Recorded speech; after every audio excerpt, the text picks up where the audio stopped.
ngarang nungthil pung anirom taba matamda Surachanpur District Police ki osina lusingba Sangai Court Police Station ki police team amadi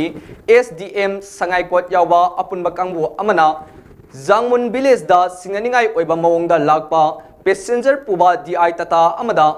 khamduna check toba matamda gari aduda tongduna lakpa passenger amuba masugi plastic bag amada haptuna porakpa opium kg taruk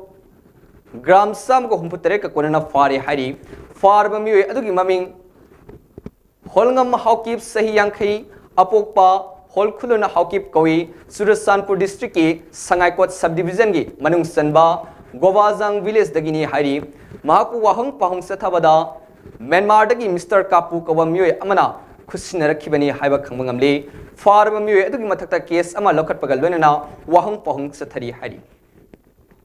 amaromda Kamjong District Police na ain kaina popi pambi thabaga mari lenena district asigi manung sanbada leiba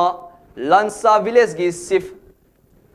manai kham hawki fare hari police ki pauna hai Kamjong District Police team amsung forest department gi staff sing yawa apunba team amana ngahandagi Saratik village ta kem toduna khul ani asigi asida tharamba popi pambi sing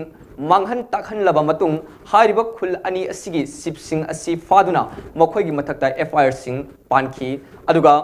village sip ani asi judicial magistrate ta puthok laba matung makha taba investigation gi dama police custody da remand thakibani police ki investigation da police na farba